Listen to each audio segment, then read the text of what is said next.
tentang keyakinan kelas. Nah, hari ini kita akan membuat keyakinan kelas. Apa itu keyakinan kelas? Ada yang tahu? Nah, keyakinan kelas itu adalah sesuatu yang kita sepakati bersama dalam kelas kita. Contoh, yang pertama, piket. Ya, piket di ruangan. Oke, piket di ruangan ya, sebelum pergi atau setelah pulang sekolah atau sebelum masuk kelas? Maunya apa? Iya, setelah pulang sekolah ya. Bagus. Yang kedua, pinjam bahasa Inggris Miss adalah apa nak? Bawa apa? Iya, pintar sekali, membawa kamus. Bagus. Ya. Yang ketiga, ayo Festi mau bilang apa yang ketiga? Apa kegiatan kelas yang kamu inginkan di kelas untuk kita sepakati bersama? Pertama, piket setelah pulang sekolah. Kemudian membawa kamus. Setelah itu apa lagi? Menghias kelas. Oke, boleh menghias kelas ya. Nah, menghias kelas. Oke. Boleh nggak kalau menghias kelas itu kita berikan kepada misalnya teman-teman kita yang terlambat, boleh nggak? Boleh? Setuju? Oke, bagus. Yang keempat, kira-kira apa? Yang keempat, ayo yang keempat, Imam, apa kira-kira yang keempat? Apa nak? Kira-kira kelasnya? Kira-kira apa? Kalau menghafal kosakata gimana? Bisa? Ya, gimana? Bisa. Gimana bahasanya? Iya, ini ya, menghafal 10 kosakata. Menghafal 10 kosakata bahasa Inggris supaya ketika kita masuk kelas dan ketika kita berada di kelas bahasa Inggris, maka semua keyakinan kelas yang telah kita ajukan itu semua kita sepakati bersama. Kira-kira sudah setuju dengan keyakinan kelas ini anak-anak? Sudah setuju? Setuju? Oke, baiklah. Nah, jadi buat kita semua di kelas ini, di kelas bahasa Inggris, setelah kita membuat keyakinan kelas dan kita sepakati bersama, maka kita harus mengikuti dan menjalankan semua kesepakatan keyakinan kelas ini ya. Sudah paham? Oke, misalnya sekali lagi, setuju dengan keyakinan kelas yang telah kita lakukan? Oke, terima kasih. Nah, semoga dengan keyakinan kelas yang telah kita buat, maka akan kita jalani bersama, kita patuhi, tidak boleh dilanggar ya.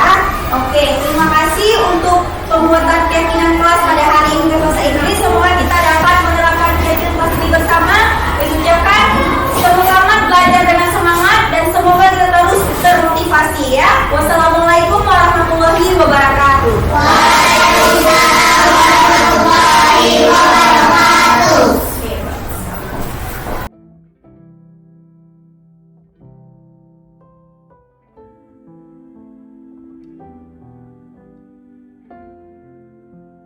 Assalamualaikum warahmatullahi wabarakatuh. Waalaikumsalam warahmatullahi wabarakatuh. Baiklah Bapak Ibu yang dirahmati Allah, pada kesempatan hari ini kita akan mendengarkan paparan budaya positif dan hal baik apa yang telah direncanakan di sekolah SDN Bukit Berdua. Selaku Ibu Nurul Fazilah sebagai calon guru penggerak angkatan 9. Baiklah, waktu dan tempat kami persilakan kepada Ibu Nurul Fazilah.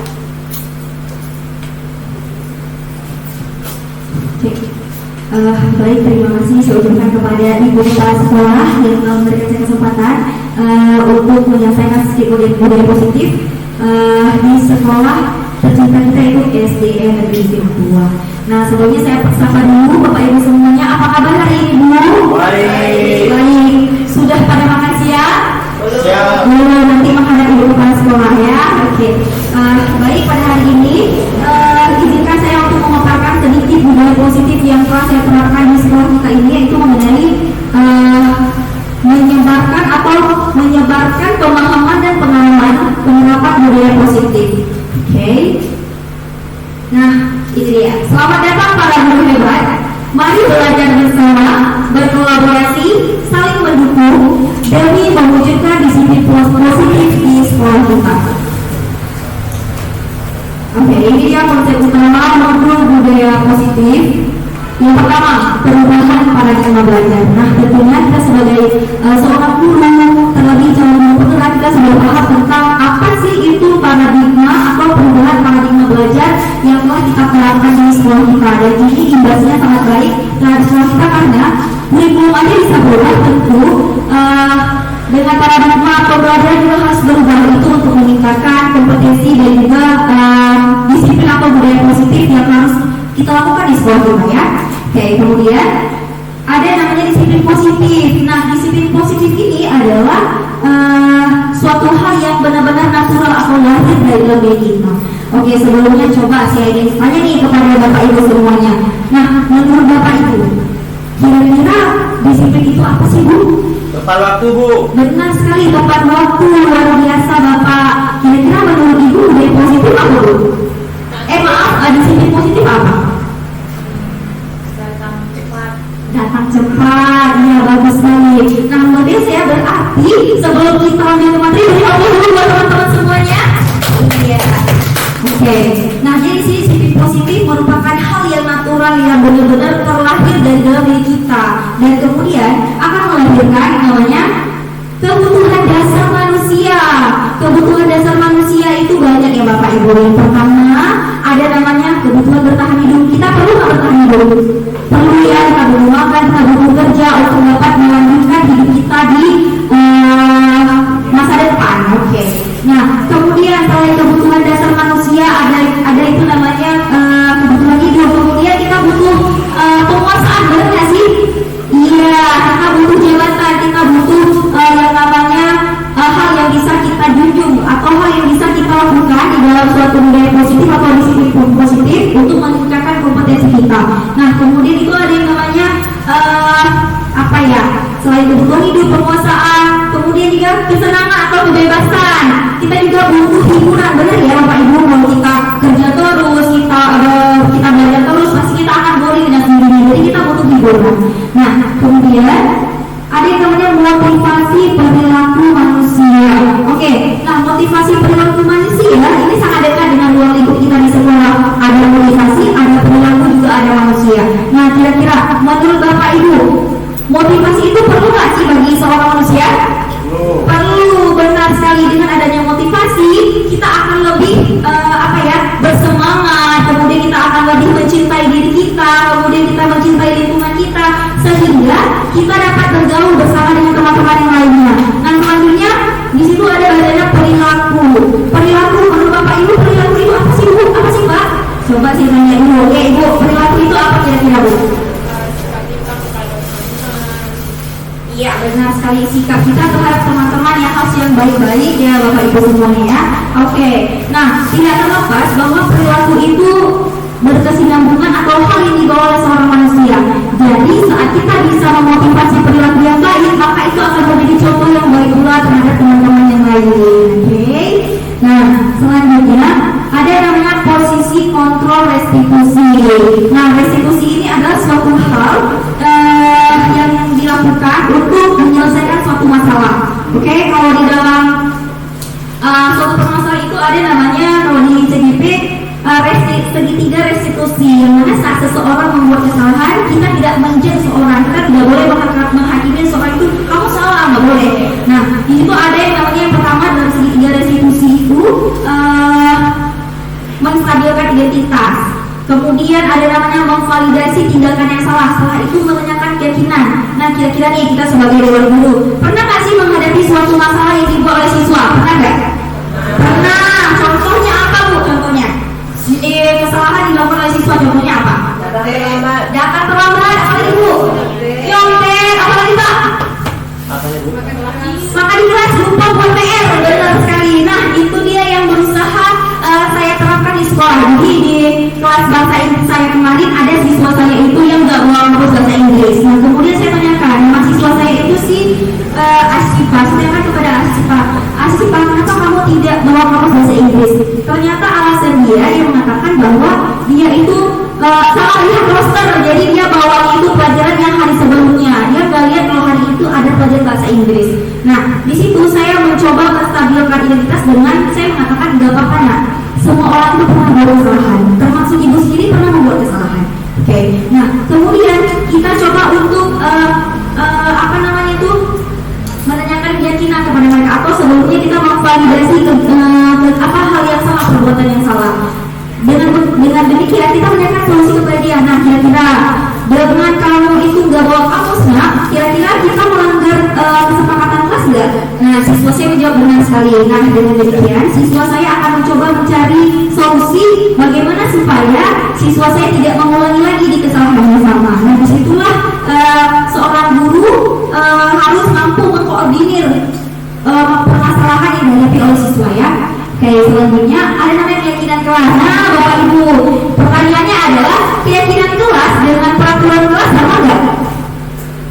Beda, benar sekali. Aturan dilakukan untuk dipatuhi. Nah, kalau keyakinan kelas selama saya pelajari, keyakinan kelas itu adalah hal yang dilakukan oleh seorang guru untuk dilanjutkan, untuk dijalankan. Jadi kesepakatan kelas itu kita lakukan antara guru dengan siswa secara bersama-sama dan harus disepakati secara bersama-sama. Contoh, keyakinan kelas yang telah saya lakukan di dalam kelas bahasa Inggris, yang pertama, mereka harus disiplin tepat waktu. Yang kedua, mereka harus membawa kamus, karena dengan adanya kamus itu akan menjadi modal mereka untuk belajar bahasa Inggris, menulis bahasa Inggris. Kemudian siswa saya juga membuat keyakinan kelas bersama, yaitu dengan saling menghargai dan juga saling memotivasi.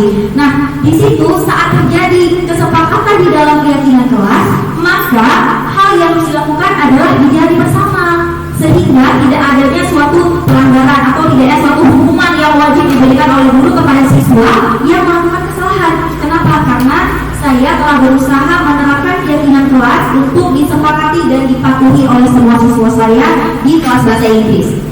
Oke, selanjutnya, nah ini dia Bapak Ibu, ada segitiga restitusi seperti tadi yang saya katakan, bahwa di dua posisi kontrol restitusi itu sebenarnya kita posisinya ada 5. Yang pertama itu sebagai teman. Pernah nggak ibu-ibu itu dengan siswa bersikap sebagai teman?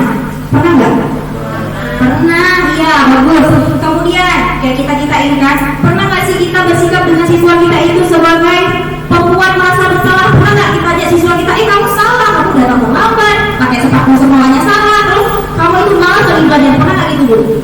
Pernah, saya juga pernah seperti itu. Sebelum saya mengikuti CGP, mungkin saya itu murid paling killer di sekolah, paling killer, paling cerewet, karena siswa saya itu selalu saya bilang gini, ih kamu ini udah nggak bawa kamus, kamu begini sekarang ya. Nah, pernah saya seperti itu. Namun setelah saya mengikuti CGP dalam hampir 3 bulan ini, saya merasa bahwa sikap saya itu salah ternyata.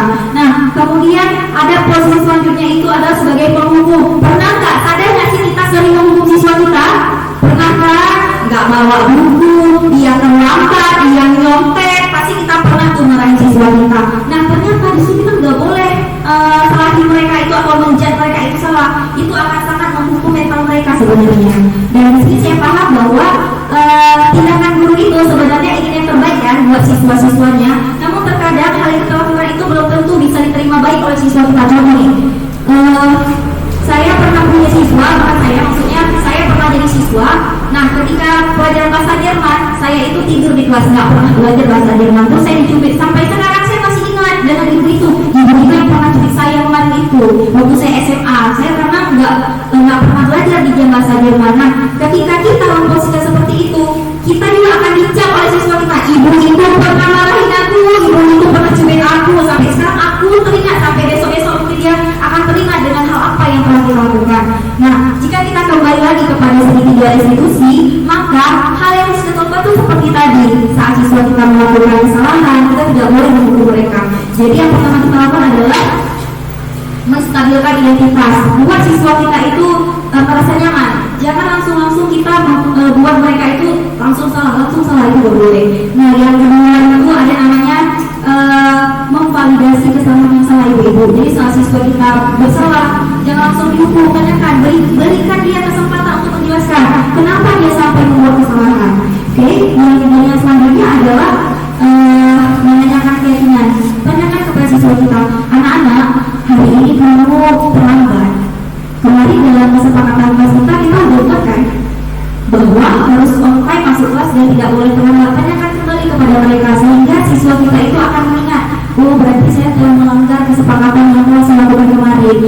sebenarnya salah. Andai saya tidak terlambat, mungkin saya tidak akan dipanggil oleh guru. Nah, dalam kegiatan CGD ini, dalam kegiatan yang telah saya ikuti selama hampir 3 bulan, berarti di sini kita tidak diperbolehkan atau tidak boleh ya sebenarnya menghukum siswa kita, karena siswa kita juga mereka itu manusia yang kita harus punya cara sendiri untuk memberikan pengajaran kepada mereka. Oke.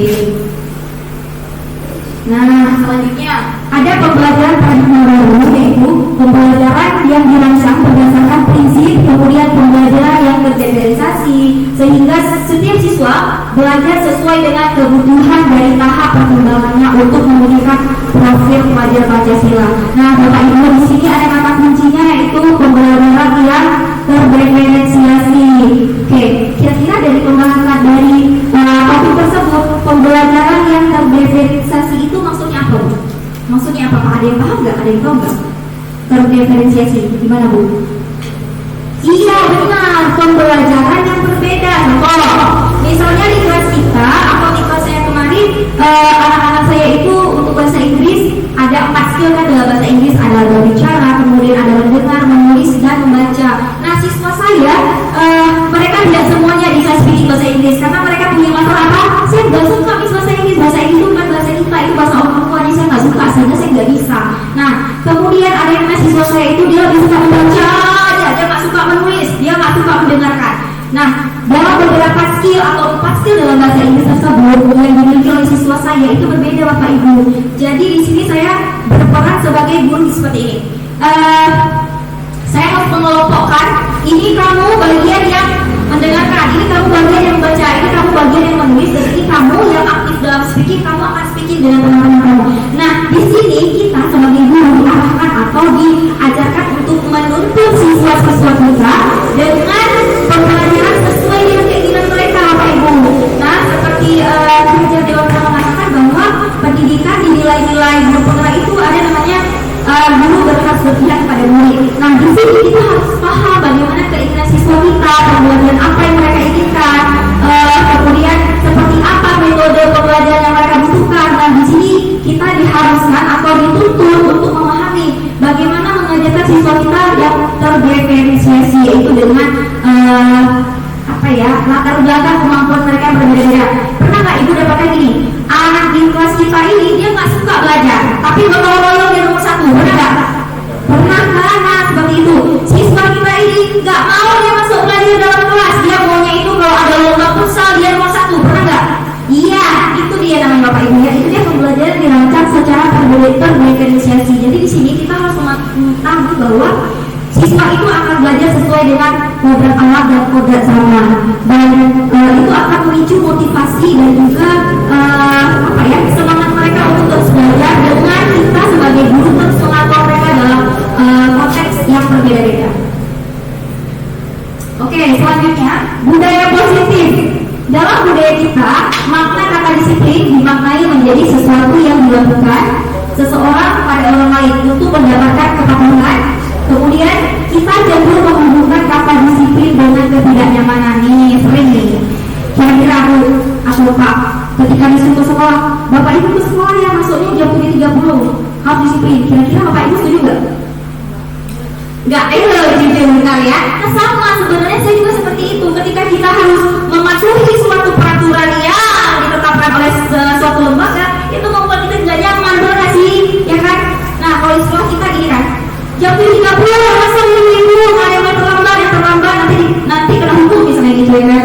Nah, ini sama halnya seperti kita menerapkan ke siswa kita. Asal siswa kita ajak nih besok yang nggak datang, yang terlambat nggak usah masuk lagi pada ibu. Nah, itu membuat mereka tidak nyaman karena mereka itu merasa aku telah diberi ancaman oleh seorang guru. Nah, di sini harus kita pahami adalah ternyata disiplin itu harus kita lakukan atas dasar kemauan diri kita sendiri, atas dasar aku pengen berubah, aku pengen membuat diri aku ini lebih bagus ke depannya. Jadi kita nggak boleh yang merasa kok aku udah teratur sih, nah gitu, aku kan pengennya gini, ya sebenarnya pengen seperti itu. Tapi kembali lagi kita nggak boleh egois kan Bapak Ibu. Kita posisikanlah diri kita sebagai siswa kita. Saat siswa kita berikan arahan yang rasanya pening atau susah dijangkau oleh mereka, itu akan membuat rugi sendiri atau masalah sendiri untuk diri kita. Kenapa?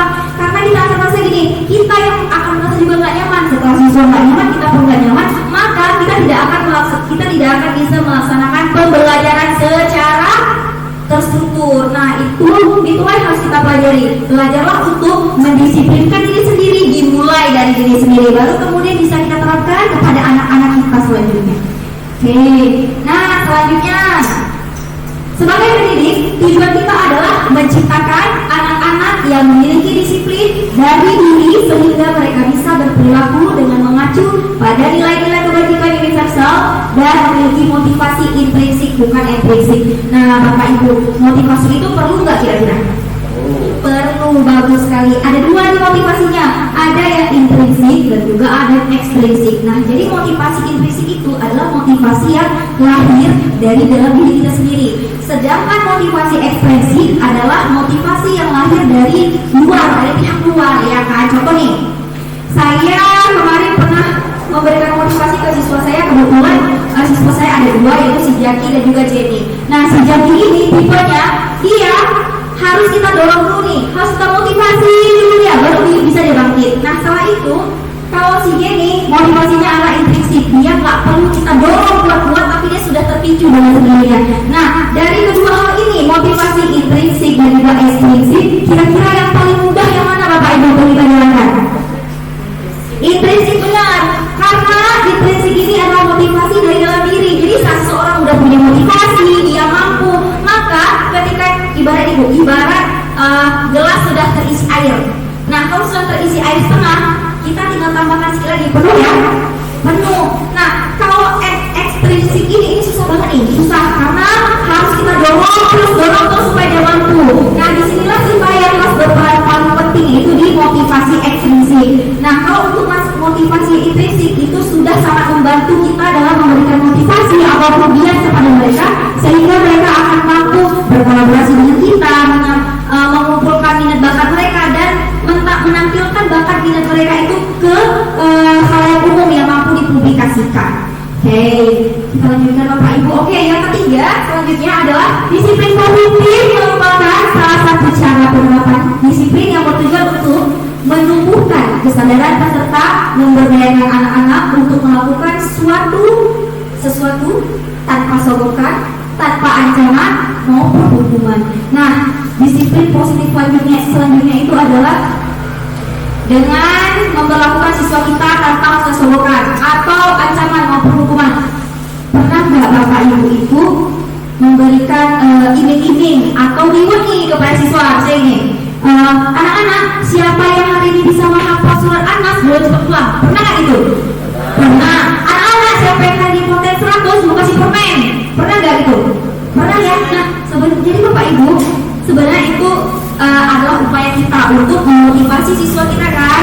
Nah, tapi setelah kita pelajari modul budaya positif ini, pelan-pelan berusaha untuk mengurangi karena sebenarnya itu akan membuat siswa kita, bagi yang mereka ini punya motivasi intrinsik, itu akan mendorongkan siswa kita yang memiliki motivasi ekstrinsik. Nah, itu Bapak Ibu akan terjadi perbedaan di antara mereka. Berarti maksud kita kan kalau siswa yang satu ini dia pintar terus kita kasih reward, kita berpikir gini, pasti dia akan lebih bangun ke depannya. Dan kita berpikir bahwa siswa yang ketinggalan ini akan maju, ternyata enggak, itu akan semakin memukul mental siswa kita yang di belakang. Nah, itu akan membuat siswa kita berpikir, dia aja yang disuruh, aku nggak perlu disuruh. Nah, itu yang akan membuat mental siswa kita itu down. Nah, di sini kita harus belajar, dan saya telah menerapkan kepada siswa saya bahwa sejak saat itu saya tidak pernah lagi merewardkan siswa saya terhadap suatu hal. Contoh nih, biasanya kalau siswa saya itu pintar menghafal 10 kosakata ketika awal masuk kelas, saya itu selalu memberikan bintang. 1 bintang untuk siswa saya yang maju ke depan dengan 10 kosakata baru. Nah, kemudian selanjutnya saya tidak pernah lagi mengiming-imingkan mereka dengan benda atau dengan permen atau dengan hukuman. Sudah saya kurangi pelan-pelan. Nah, di situ saya berusaha memicu siswa saya, memotivasi siswa saya dengan memberikan penghargaan, tapi tidak berupa tidak berupa benda, tapi saya memberikan mereka itu nilai berupa bintang. Kemudian ada, kalau bisa mereka hafalkan 10 kosakata lagi, saya akan menambah 1 bintang lagi. Nah, itu cara saya memotivasi siswa bahasa Inggris saya. Oke. Nah, selanjutnya ada kebutuhan dasar manusia, Bapak Ibu. Yang pertama ada bertahan hidup, kemudian kasih sayang dan rasa diterima, setelah itu penguasaan,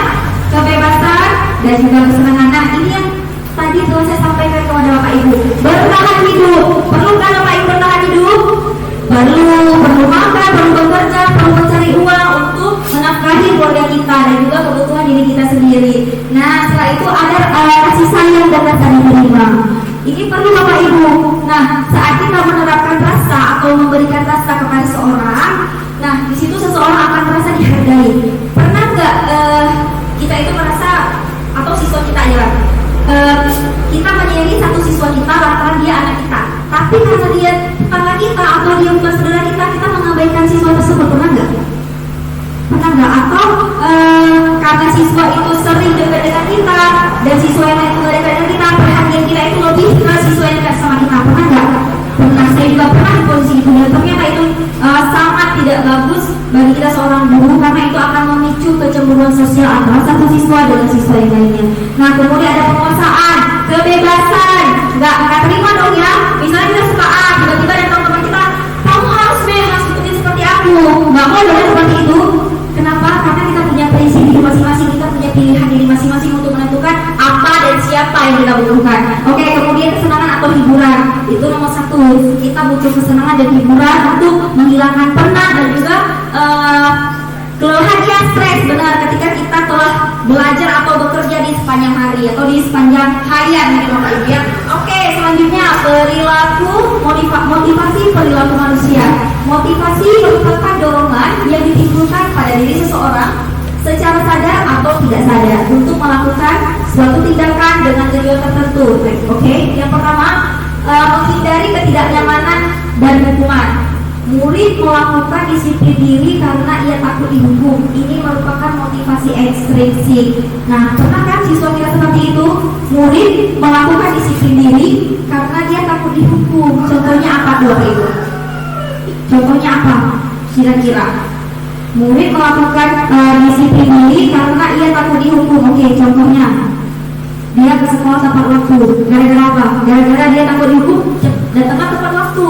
Nah, ini merupakan motivasi ekstrinsik jelas karena dia sudah mengatakan kepada dia, kalau kamu tidak datang tepat waktu maka kamu akan dihukum. Nah, itu namanya motivasi ekstrinsik. Apa namanya seperti ini? Sebenarnya kalau bahasa dihukum itu tidak boleh ya. Namun kita katakan seperti ini, anak-anak usahakan datang ke sekolah dan pergi dulu dari sekolah nak ya. Jangan jam 7:30 masih jalan, nanti tidak terlambat bayar, nanti nggak bisa masuk kelas. Nah, seperti itu. Oke, selanjutnya mendapatkan imbalan atau penghargaan dari orang lain. Contoh, murid melakukan disiplin diri karena dia ingin mendapat imbalan. Ini merupakan motivasi ekstrinsik. Contohnya nih, siswa saya pernah melakukan seperti ini. Bu, saya bawain aja ya Bu tasnya. Nah, itu akibat dari ini sebenarnya. Dari saya kemarin itu pernah meminta tolong ke siswa saya, nak tolong belikan ibu permen 2.000, lebih 1.000 buat kamu ya. Nah, maksud saya itu sebenarnya memang saya suka memberi anak-anak itu kan suka dikasih duit atau jajan, jadi saya berikan anak-anak itu 1.000. Nah, besoknya dia nagih kembali dengan seperti ini, Miss biar saya bawa aja tasnya, nanti tapi ada yang 1.000. Nah, itu dia. Itu sebenarnya timbul motivasi ekstrinsik dan atas dorongan dari orang luar, dari pihak gurunya. Kemudian saya katakan kepada siswa saya tersebut, anak ibu, kenapa mau bawa tas ibu? Iya, nanti ada yang dikasih duit 1.000. Nah, itu yang saya berpikir bahwa oh ini adalah motivasi ekstrinsik dari diterima dari pihak luar. Oke, selanjutnya menghargai nilai-nilai kebajikan dari diri sendiri. Murid melakukan disiplin diri karena sadar akan nilai kebajikan dirinya untuk dan itu merupakan motivasi intrinsik. Nah, pernah dong ya siswa kita yang contoh ini. Contoh, siswa kita mengerjakan PR tepat waktu sebelum dikumpul dan dia mendapatkan nilai 100. Nah, ini saya merasa bahwa siswa kita telah mendapatkan motivasi intrinsik dari dalam diri dia sendiri. Contoh, satu lagi, apa ya contohnya? Satu lagi dari diri sendiri. Oke, mereka mau berkolaborasi atau berpartisipasi dalam kelompoknya. Kira-kira itu termasuk motivasi intrinsik nggak Bu? Iya nggak? Ketika siswa kita berkolaborasi dengan teman yang beda, termasuk nggak? Termasuk ya. Nah, jadi saat siswa kita sudah mulai menumbuhkan motivasi intrinsik dari dalam dirinya, maka kita akan sangat sudah menuntut siswa tersebut menjadi siswa yang cerdas dan berguna bagi nusa dan bangsa. Oke, selanjutnya konsep disiplin dengan identitas gagal. Yang pertama itu hukuman. Nah, Bapak Ibu seperti tadi saya katakan adalah hukuman itu sangat-sangat jerai Bapak Ibu. Apalagi hukuman itu yang bersifat memukul mental, memukul fisik. Saya rasa mungkin di masa saya sekolah pernah tuh yang ibu guru saya tuh nggak buat PR, saya dicubit, saya dijemur di panasan sampai saya lagi ditampilin bangkring. Nah, itu pernah. Nah, tapi ketika di masa sekarang dengan kurikulum merdeka semua sudah mereka, jadi kita sudah aman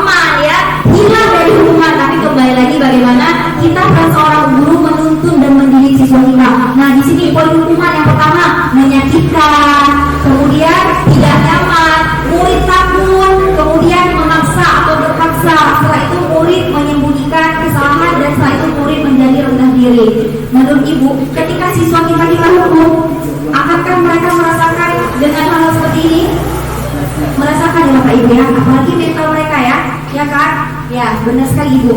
Oke, selanjutnya, nah penghargaan. Ternyata siswa kita selain kita hukum ada juga poin penghargaan Bapak Ibu. Contoh, poin penghargaan namanya ini tidak efektif, kemudian merusak hubungan. Iya nggak merusak hubungan? Iya, masa si A kita puji-puji, si A kita kasih imbalan, masa si B enggak serta-merta dia nggak mampu, ya kan? Nah ini nggak boleh.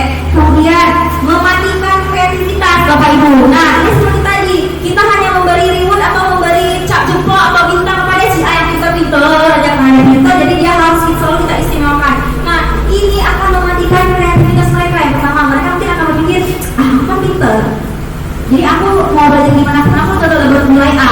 Nah, apa kabar dengan siswa kita yang mereka itu tidak bisa mengejar draft kepintaran siswa yang pintar tadi? Nah, itu nggak bisa Bapak Ibu. Kemudian mengukur dengan sistem ranking. Sering kan kita masih buat dapat ranking 1 si Buna, ranking 2 si Amin. Pernah kan buat gitu? Ternyata itu nggak boleh. Jadi kita berusahalah memberi penghargaan reward itu yang nggak melanggar dari kegiatan di sini.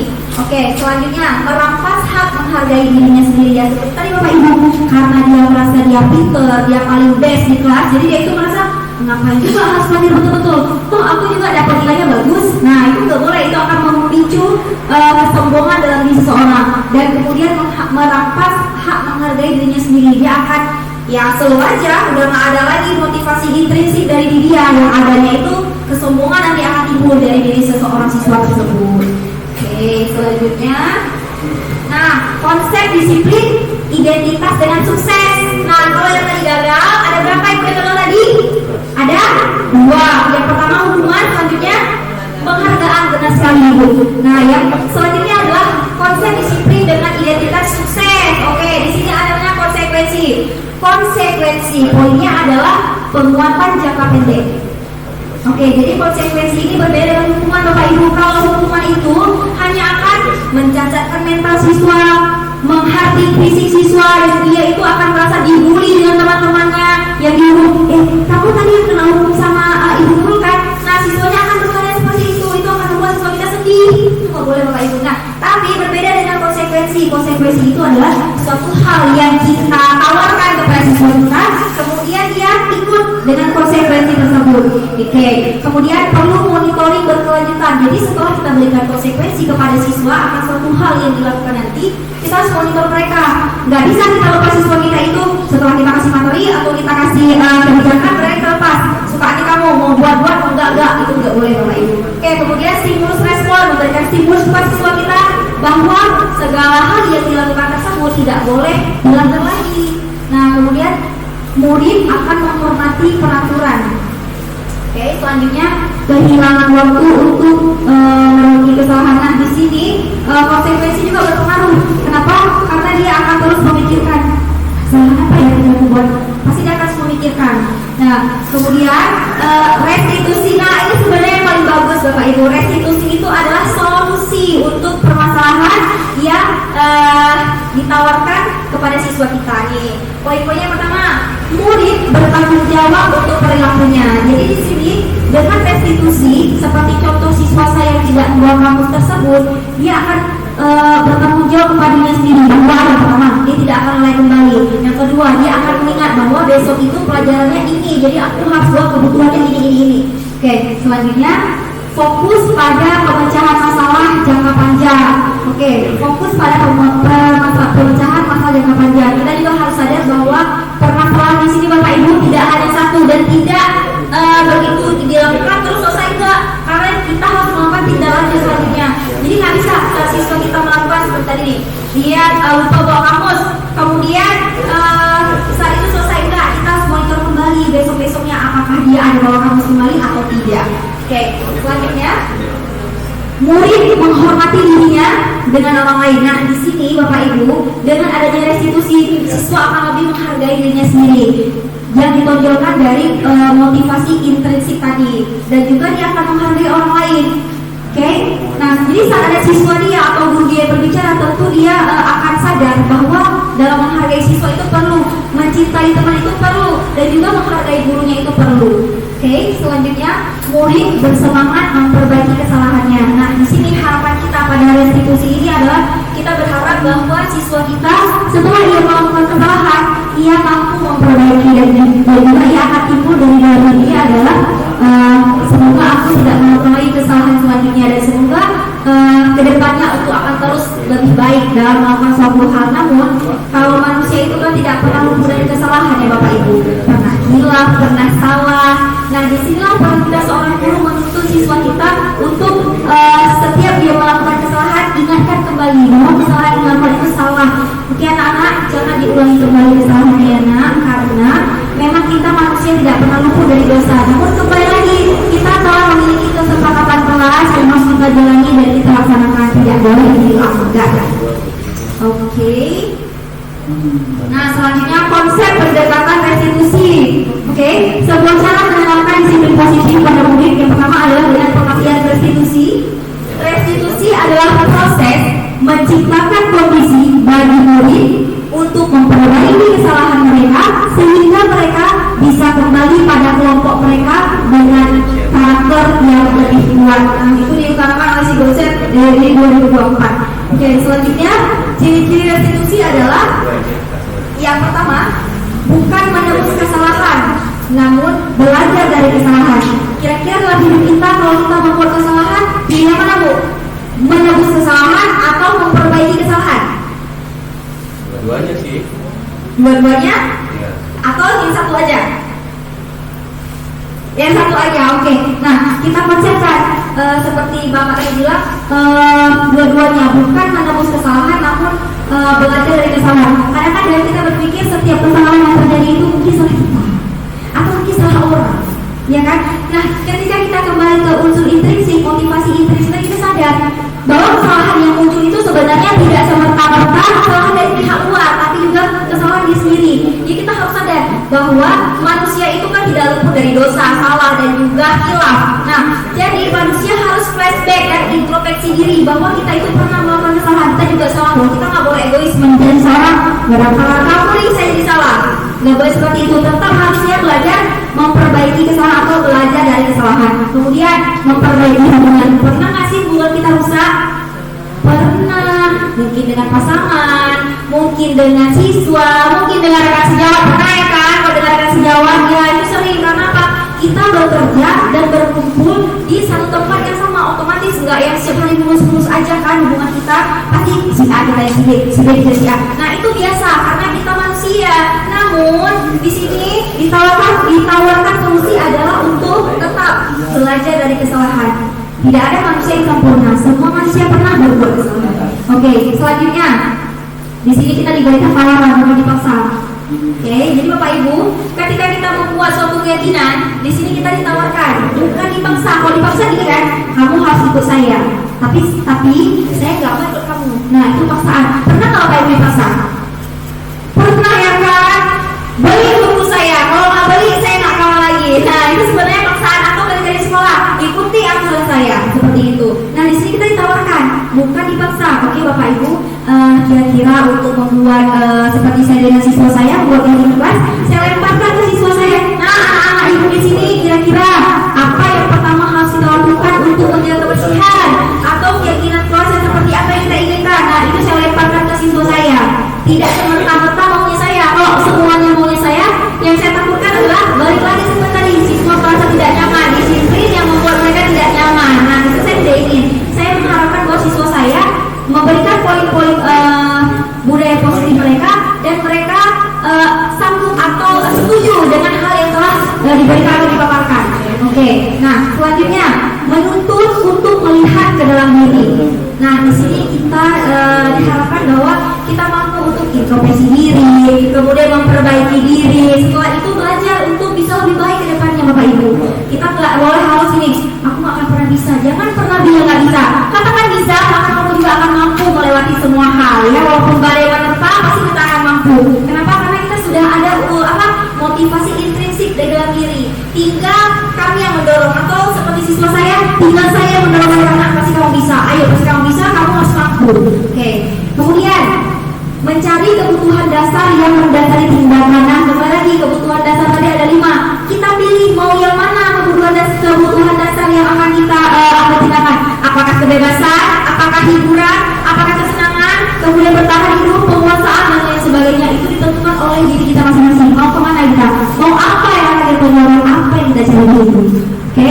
setelah itu fokus pada karakter, bukan pada tindakan. Seringkali kita membuat kesalahan gini, anak-anak, kamu besok datang bawa semua PR, oke? Nah, saat kita melakukan tindakan, anak-anak itu akan merasa aku harus siapin PR, rumah aku dihukum. Nah, di sini perlu kita tanamkan adalah fokus kepada karakter mereka aja, Bu. Fokus apakah mereka sudah mampu berinteraksi dengan baik, apakah sikap mereka sudah sesuai dengan yang kita inginkan. Nah, jangan sering-sering atau jangan terlalu menjat atau memberikan hukuman atau memberikan beban kepada siswa kita dengan yang sebenarnya kita pun nggak sanggup ngelakuin. Contoh CBSA, catat buku sampai habis. Jangankan siswa, kita aja pun nggak mau seperti itu. Nah, itulah konsep yang ditawarkan di sini. Fokus kepada karakter, bukan pada tindakan. Oke, selanjutnya menguatkan dan fokus pada solusi. Ya sudah pasti ya, sebagai seorang guru, setiap permasalahan yang kita lakukan tentu kita akan mencari solusi bersama dengan siswa kita. Oke. Nah, selanjutnya perbedaan. Contoh kasus. Yang pertama, ada contoh hukuman, konsekuensi, dan juga restitusi. Contoh hukuman nih, ibu-ibu, bapak-bapak, mari kita refleksi sebentar. Guru menghukum siswa tersebut hormat bendera selama 10 menit. Guru marah dan siswa menjadi takut. Pernah nggak ibu kita berikan hukuman seperti itu? Atau dalam bentuk hukuman lain? Pernah nggak? Pernah? Iya, benar sekali. Nah, itu ya. Apapun tindakan yang kita berikan, ternyata dalam bentuk hukuman itu sangat menyakitkan mental siswa. Nah, saya sendiri mungkin ya, atau ya saya pernah mungkin melakukan seperti itu. Tapi kembali lagi, saat itu kita belum paham bahwa hukuman itu kita tidak boleh kita lakukan kepada siswa kita. Oke?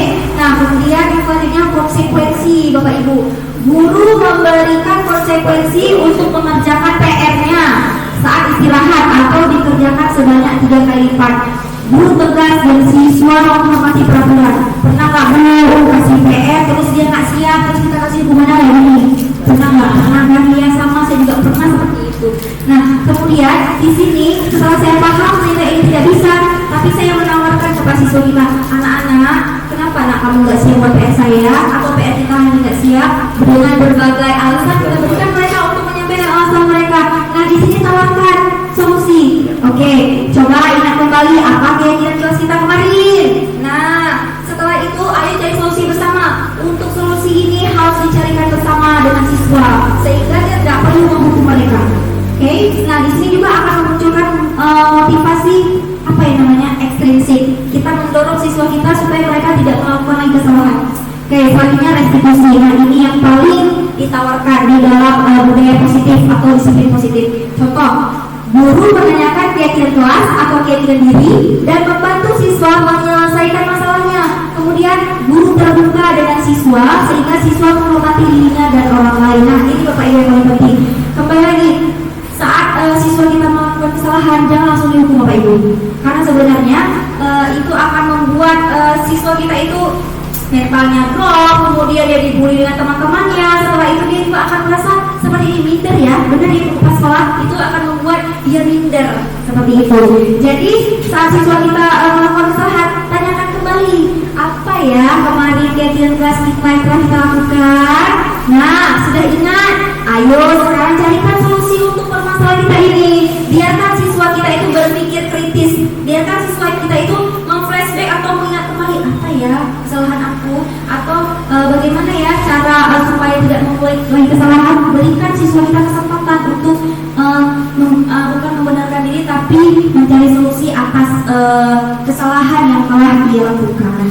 Oke, itulah syarat dari restitusi. Nah, selanjutnya 5 posisi kontrol restitusi. Yang pertama ada penghukum nih, benar sekali ya gambar seperti ini, penghukum.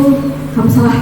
Oke, setelah itu membuat rasa bersalah, dan ini kita membuat siswa kita ini mungkin membuli atau malu. Nah, jangan lagi kita lakukan bahwa kita lakukan pada siswa kita, kamu ini udah terlambat, kemudian gak bawa PR pakai sepatu warna pink. Nah, di siswa kita akan malu Bapak Ibu. Coba posisikan saat kita seperti dia, atau kita lagi buat form seperti ini, kemudian kita langsung dikatakan seperti itu, mesti mentor kita bukan. Nah, seperti itu juga siswa kita. Nah, kemudian sebagai teman, sebagai teman masih bisa kita merangkul siswa kita, karena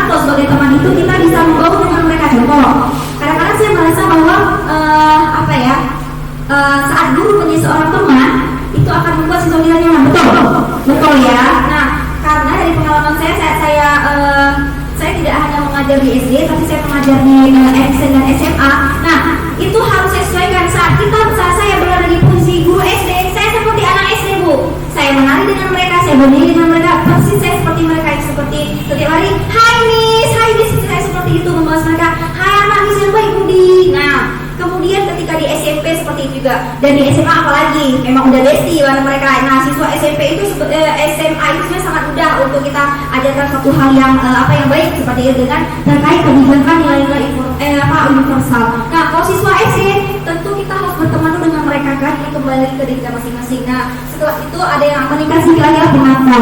Nah, saat siswa kita melakukan suatu hal atau satu proyek, kita akan menjadi pemantau.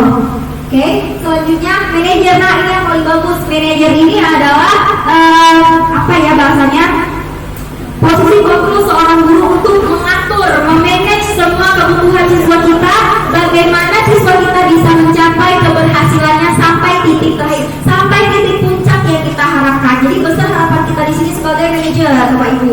Oke, pelan-pelan dari seorang penghukum kita harus menurunkan derajatnya ke pembuat rasa bersalah. Ini harus ditinggalkan. Kemudian sebagai teman bisa dipertinggalkan. Setelah itu pemantau juga yang tidak kejam-kejam amat gitu ya kan. Oke, tapi yang paling penting ini yang manajer. Pernah nggak Bapak Ibu menerapkan manajer kelas atau di kelas Bapak Ibu mengambil posisi sebagai manajer, mengatur siswa Ibu dengan sebaik mungkin sehingga siswa Ibu atau Ibu pernah nggak Ibu itu membawa siswa lomba? Pernah kan? Nah, ini dia posisinya pernah sebagai manajer kan. Ibu yang mengatur siswanya, Ibu yang memotivasi siswanya, Ibu yang semuanya. Nah, di sini peran Ibu sebagai manajer ya Bapak Ibu sama seperti saya di sekolah. Saya di sekolah tidak hanya sebagai guru bahasa Inggris, namun saya juga penanggung jawab atau koordinator di bagian ekstrakurikuler. Nah, ini yang membuat saya sadar, ternyata saya salah sama ini. Saya selalu pakai siswa saya selalu closing siswa saya, ternyata salah. Nah, tapi saat saya belajar sebagai manajer, nah di sini saya mampu dan berusaha memberikan hal-hal yang positif kepada siswa saya sehingga saat siswa saya terjun ke lapangan, mereka sudah tidak drop lagi. Kenapa? Karena pusat kontrolnya ada di diri kita sendiri. Oke, selanjutnya contoh penerapan 5 posisi kontrol. Oke, contoh kasus siswa tidak memakai atribut lengkap saat upacara. Datanglah seorang ibu, patuhi aturan lalu berdiri di depan barisan. Pernah Bapak Ibu? Pernah ya, kita pernah melakukan seperti itu karena dia tidak memakai atribut lengkap. Oke, selanjutnya pertemuan rasa bersalah. Berapa kali ibu guru harus memberitahu kamu, ibu guru kecewa sama kamu? Pernah gitu Bu? Pernah. Kalau saya kita gini, Amin, kan ibu bilang kenapa kalau nggak dengar aduh capek ibu bilangnya. Pernah bilang seperti itu? Atau dengan bahasa yang lain? Ya sama aja betul. Ini yang membuat siswa kita akan semakin drop mentalnya. Padahal kita sebenarnya itu bahasa sepele ya kan, tapi membuat siswa kita merasa bersalah terus dia. Oke, selanjutnya sebagai teman nih. Ayolah yang tertib, buat gurunya bangga. Kali ini tidak apa-apa kamu salah. Pernah seperti itu? Pernah, pasti. Karena kita udah capek ya ibu pas mau dengan karena siswa kita banyak lagi buat tingkat. Jadi kita bilang, ayo hari ini kamu pasti bisa. Jangan lagi masalah nak ya. Nah, oke, selanjutnya pemantau. Nih, tengok nih pemantau ini. Kamu sudah melanggar apa peraturan dan konsekuensinya. Nah, ini akibat apa? Akibat tadi gurunya buat konsekuensi, jadilah seperti ini. Nah, Bapak Ibu di sini sebenarnya kita tidak boleh ada di posisi ini. Kenapa? Karena saat kita telah melakukan membuat peraturan, kita berikan konsekuensi. Nah, siswa kita kan seperti ini. Ibu gurunya gini, Bapak guru ini. Kamu sudah melanggar apa peraturan dan konsekuensinya apa? Nah, ini akan membuat siswa kita juga galau. Kan pusing nih dengan konsekuensinya. Nah, jadi Bapak Ibu berusaha untuk meninggalkan posisi ini. Ini posisi tidak aman. Oke? Selanjutnya, manajer. Nah, seperti saya katakan tadi, ini posisi yang sangat bagus. Yang pertama nih, apakah kamu tahu kesalahan kamu? Kira-kira bagaimana kamu akan memperbaiki kesalahan ini? Oke, pernah nggak Bapak Ibu? Ayo ingat kembali. Pernah nggak Ibu Bapak Ibu berposisi di manajer? Pernah nggak? Ini contohnya untuk kira-kira nih untuk guru yang nggak killer nih. Kalau saya kan guru killer nih ya. Kalau guru yang baik bully tidak. Ayo, coba diingat kembali kesalahan kamu. Kemudian tanyakan, kira-kira bagaimana nih solusinya kita perbaiki? Pernah? Biasanya guru BK ya. Oke, guru BK atau guru kelas yang memang jiwanya seperti ini nih. Kalau saya pengalaman pribadi, saya dulunya gila nih, saya suka merepet. Tapi setelah saya pelajari modul ini, ternyata draft cerewet saya berkurang. Dan itu salah, dan itu memang jadi motivasi ekstrinsik dari luar yang saya dapatkan, yang kemudian saya kumpulkan menjadi motivasi intrinsik dari dalam diri saya sendiri. Dan setelah itu saya berusaha membagikan ke siswa saya apa yang telah saya dapatkan dari disiplin positif atau budaya positif pada modul ini. Oke. Selanjutnya keyakinan kelas. Oke, mengapa keyakinan kelas? Mengapa tidak peraturan kelas? Oke, kira-kira Bu, kenapa kita harus buat keyakinan kelas? Saya tanyakan dulu, apa bedanya peraturan dengan keyakinan? Ayo, apa Bu bedanya peraturan kelas dengan keyakinan kelas? Ada nggak bedanya? Bedanya apa kira-kira Bu? Peraturan harus kita patuhi, kalau keyakinan itu kita buat dari kesepakatan bersama. Oke, luar biasa. Saya beri aplaus buat Ibu. Luar biasa sekali ya. Oke, bagus, benar sekali. Jadi peraturan itu kita lakukan, sedangkan keyakinan kelas itu adalah hal yang kita sepakati bersama. Nah, sering kan dengar bahasa ini, aturan yang baru itu dilanggar, benar? Iya. Jadi sebenarnya aturan dengan keyakinan kelas itu adalah hal yang berbeda, dari bahasanya udah beda. Peraturan itu kita lakukan, kemudian kadang-kadang kita lupa silapnya kita langgar. Oke. Nah, kalau keyakinan kelas ini kembali lagi, kita tawarkan kepada siswa kita, setelah itu kita buat kesepakatan bersama dan kita setujui. Oke. Ada poinnya pertama adalah mengapa kita memiliki peraturan? Ya, mengapa kita memiliki peraturan tentang penggunaan helm pada saat mengendarai kendaraan roda 2? Oke. Sekarang pertanyaan adalah kenapa harus pakai helm kalau naik kereta, Bapak Ibu? Peraturan Bu. Untuk keselamatan, kira-kira itu peraturan atau keyakinan? Peraturan. Tapi kita udah melanggar nggak? Iya Bu. Tidak, iya saya jawabannya. Sementara hari Minggu saya nggak pakai helm kalau bapak ya kan benar. Saya ketemu sama ibu kepala sekolah. Oke, kemudian kira-kira yang kedua ini, mengapa kita memiliki peraturan tentang penggunaan masker dan mencuci tangan setiap saat? Untuk apa kita cuci tangan sama pakai masker? Kesehatan. Untuk kesehatan. Kira-kira itu peraturan atau keyakinan? Yakin Bu. Biar kita nggak sakit. Iya, benar sekali. Peraturannya adalah memakai masker dan mencuci tangan. Keyakinannya adalah untuk kebersihan, kesehatan. Iya, pintar sekali Bapak Ibu, luar biasa ya. Oke. Selanjutnya segitiga restitusi. Yang pertama, menstabilkan identitas. Seperti yang saya katakan adalah kita semua akan melakukan hal terbaik yang bisa kita lakukan. Oke, kemudian validasi tindakan. Semua perilaku memiliki alasan. Saat membuat kesalahan, tanyakan solusi ya. Kemudian meyakinkan keyakinan. Kita semua memiliki motivasi internal. Oke. Selanjutnya. Nah, sudah selesai ternyata ya. Sudah, terima kasih aja. Oke, Bapak Ibu, jadi inilah contoh beberapa budaya positif yang telah saya terapkan di sekolah saya terkait bagaimanakah atau hal baik apakah yang sudah saya berikan ke siswa saya. Contoh di dalam kelas bahasa Inggris saya dengan membuat keyakinan kelas, setelah itu menyepakati bersama, setelah itu kita juga harus paham dengan pusat kontrol seorang guru ya Bapak Ibu, kemudian memahami apa itu yang dimaksud dengan segitiga restitusi. Nah, sampai di sini kira-kira Bapak Ibu sudah paham dengan budaya positif yang telah saya paparkan? Sudah? Ada yang ditanyakan? Tidak ada Bapak Ibu? Oke. Nah, jadi sekianlah presentasi budaya positif dari saya. Semoga bisa bermanfaat buat kita semua dan juga dapat memberikan motivasi atau hal yang baik untuk sekolah kita, tentunya di SD Negeri Bukit Petualang. Selanjutnya saya serahkan kembali kepada Ibu moderator atau Ibu Kepala Sekolah. Baik, terima kasih.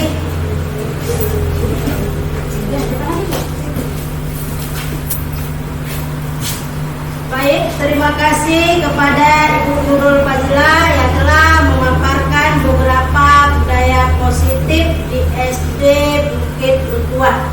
Saya berharap semoga budaya positif yang telah diterapkan dapat memotivasi kita semua dan tentunya bermanfaat bagi kita semua. Wassalamualaikum warahmatullahi wabarakatuh. Waalaikumsalam warahmatullahi wabarakatuh. Terima kasih Ibu Kepala Sekolah.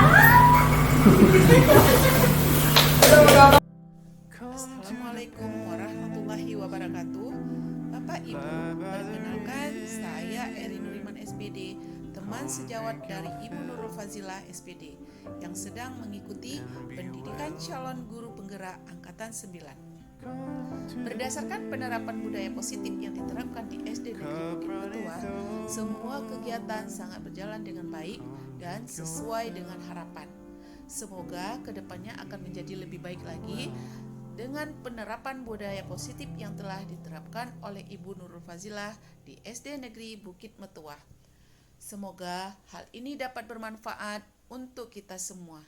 Sukses terus buat Ibu Nurul Fazilah. Terima kasih. Assalamualaikum warahmatullahi wabarakatuh. Assalamualaikum warahmatullahi wabarakatuh. Perkenalkan, nama saya Syifa Rahma dari kelas 6A. Menurut saya, Ibu Nurul telah mengajari saya beberapa contoh budaya positif. Salah satunya adalah disiplin dengan waktu, disiplin belajar, dan menghargai sesama teman dan menghormati guru-guru. Saya dan teman-teman sangat bersemangat. Terima kasih Bu Nurul. Wassalamualaikum warahmatullahi wabarakatuh.